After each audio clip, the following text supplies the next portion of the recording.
Moving house. With kids. Mom! Moving house checklist. Top packing tips. Do it ourselves or hire movers? Hire! Things to do in the school holidays. Best solo holidays. When life gives you questions, get answers at which.co.uk.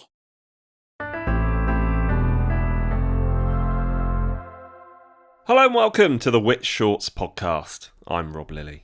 This is the podcast where we bring you the very best articles from Which, making them available to listen to. Now, a friendly reminder from me to leave us a rating and a review too, and don't forget to check out our other podcasts. There's the Which Money podcast, which brings you brilliant money-saving advice each week. And then, launching next Monday, we'll be bringing you Get Answers, our fortnightly podcast helping you live your best consumer life. And stick around until the end of this episode for a taster of what to expect. On to today's episode, though, and we're heading into the futuristic world of virtual reality, asking if this technology will ever become part of the mainstream. To read us this article, originally written by Ian Evenden, I'll hand you over to Harry Kind.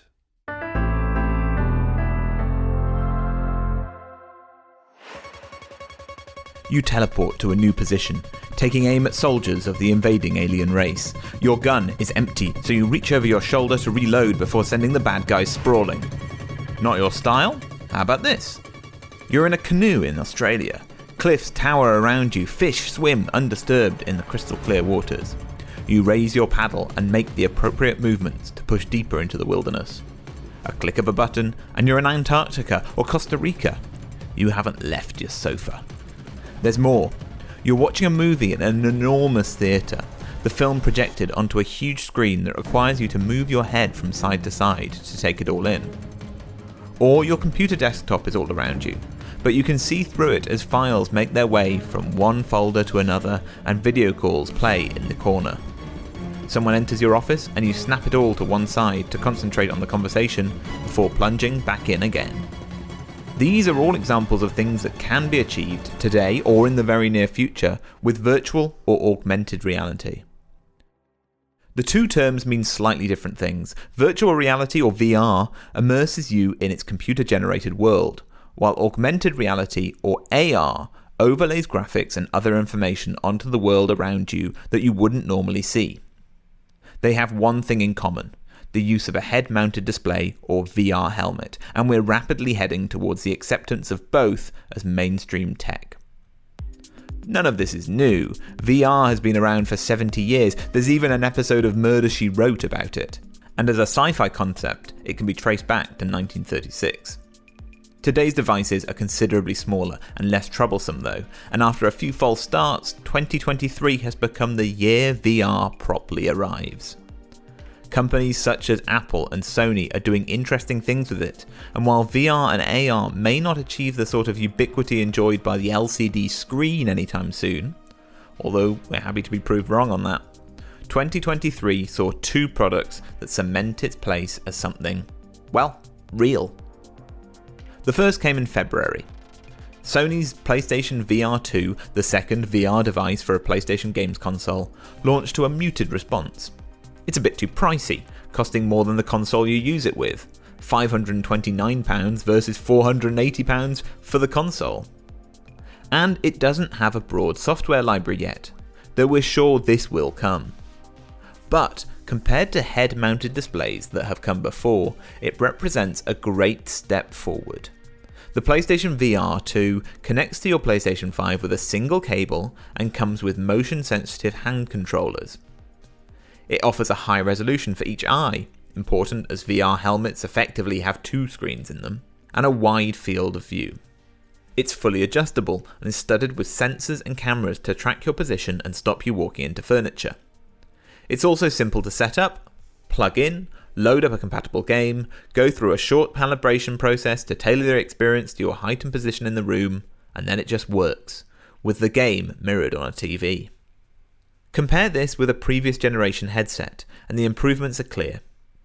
The Oculus Rift from 2016 worked with a PC, but needed several cables from the headset to the computer.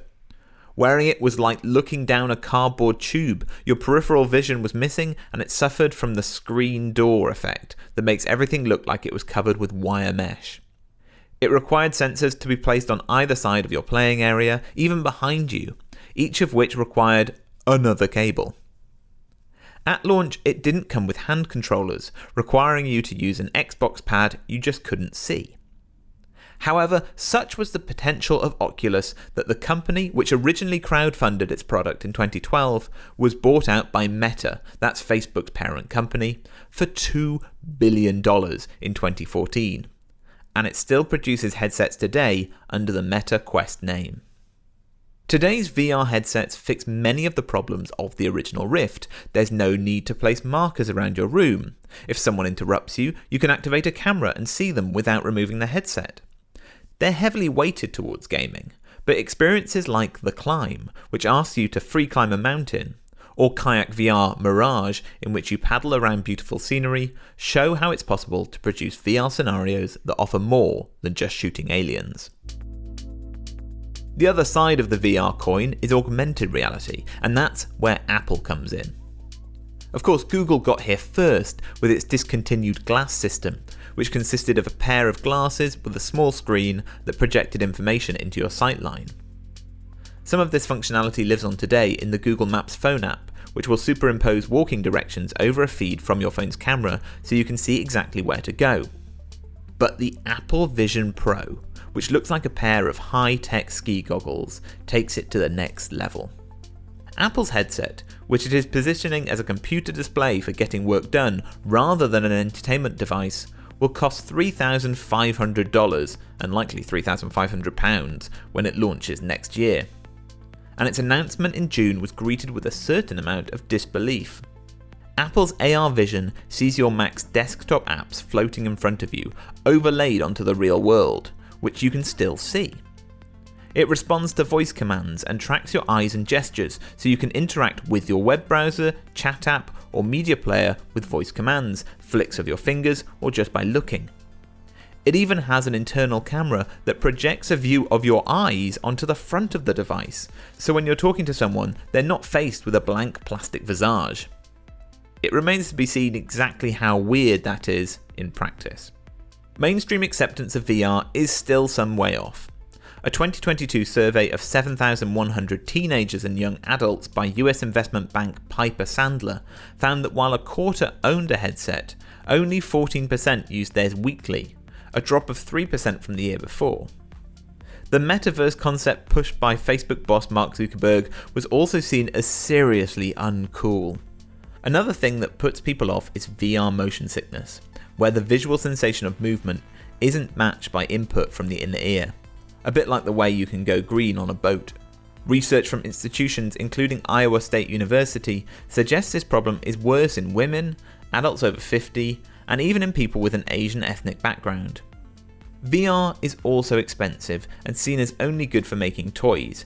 However, if companies such as Apple, Meta, and Sony are taking it seriously, then it's here to stay and will only gain traction. As headsets become smaller and more discreet and the technology to avoid motion sickness improves, we might start seeing it accepted as something you can do in public. We're just not sure it will ever be cool.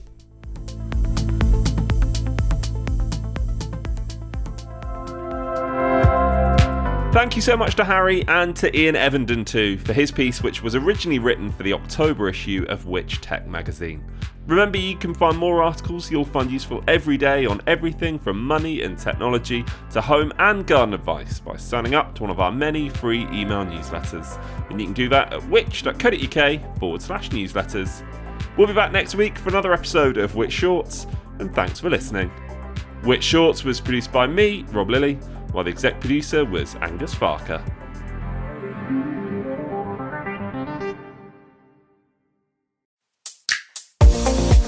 Hello and welcome. I'm Grace Farrell. And I'm Harry Kind. And this is the Get Answers podcast. Innocent, innocent, you are a dream. No other drink can be so supreme. Oozing with joy, bursting with flavour. Innocent, you're my saviour.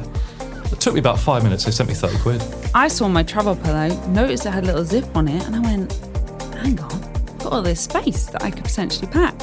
and I find out the price per square foot for the level of finish of that property. Right. And then I make my offer at 20% lower than the asking. Okay, wow. Join us for fortnightly episodes of the new Get Answers podcast, getting you answers to life's consumer questions. Starting 6th of November. See you then. When life gives you questions, which? Get Answers.